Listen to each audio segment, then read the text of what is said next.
Countdown to November, a very different kind of election for which McCain is a leading contender, as the women of wrestling were throwing each other down in the main amphitheater at an event called Ringin' Wet and Wild. America's presumptive Republican presidential nominee and his wife were gearing up for a tribute to the vet speech at the Wolfman Jack Memorial Stage, and Mrs. McCain's unexpected nomination as a contestant in the Bikers Beauty Pageant. Our number one story in the countdown, as we showed you earlier, John and Cindy among the special celebrity guests at the 68th annual Sturgis, South Dakota Biker Rally, along with, well, Kid Rock and Kelly Pickler of American Idol and Are You Smarter Than a Fifth Grader? I Doubt It fame.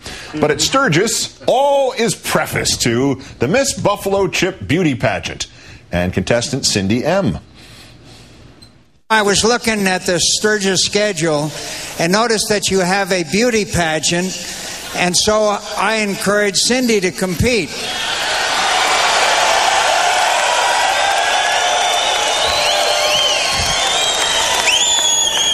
I told her with a little luck she could be the only woman ever to serve as both the First Lady and Miss Buffalo Chip. Unclear if the senator understood the full parameters of the Miss Buffalo Chip competition, as these video highlights from last year suggest, and these are the clean ones. Consider this the talent competition, which usually does involve bananas. He's John McCain, and he approved this massage. It's turned now to MSNBC's own Rachel Maddow, also a host on Air America Radio. Rachel, I'm sorry.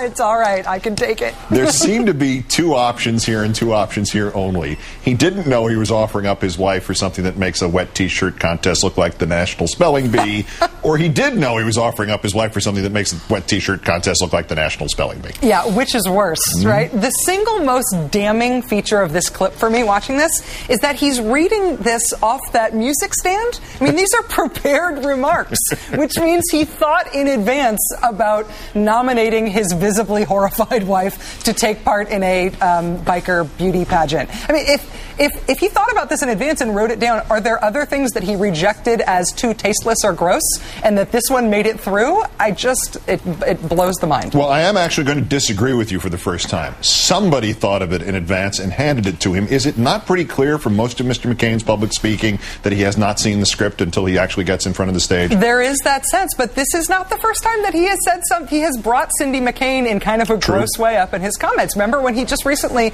brought up, how recently he had stopped beating her, and obviously he meant that as a reference to a great classical political line, but he brought it up apropos of nothing, and everybody thought, "Whoa, you just talked about beating your wife." He brings her up. The bigger picture, when did the Sturgis Biker Rally of Sturgis, South Dakota become a public policy debate venue? I mean, does this visit by Senator McCain qualify as, dare I use this word, a celebrity guest appearance? Well, he did open up for Kid Rock.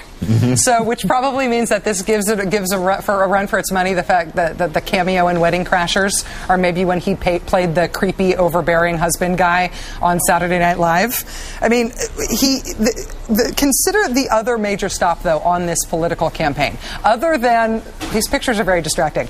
Other than Sturgis, the other thing he did is he went to the Enrico Fermi nuclear reactor, yes, yeah, which was the inspiration both for the movie China Syndrome and for the Gil Scott-Heron song We Almost Lost Detroit. Yeah. So it's been good stagecraft all around for Senator McCain. And also, maybe a somewhat serious point contained in all of this malarkey. On stage at Sturgis, he referred to preferring the roar of the 50,000 Harleys to 200,000 Germans cheering in Berlin.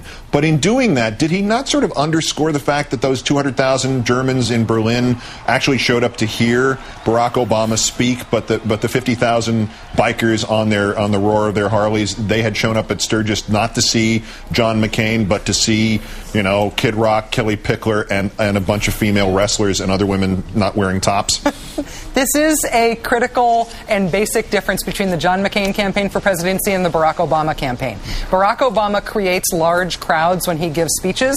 John McCain's campaign has just figured out to find out where there's going to be a large crowd for another reason and to hope to slip their candidate in between other acts. What I want to know is, in light of tonight's events, if perhaps there is an overture being made at this moment from the McCain camp towards Paris Hilton about perhaps getting her some sort of role in the campaign, because she seems to be a pretty good campaigner.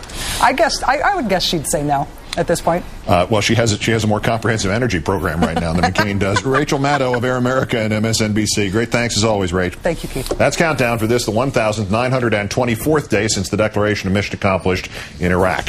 I'm Keith Olbermann. Good night and good luck.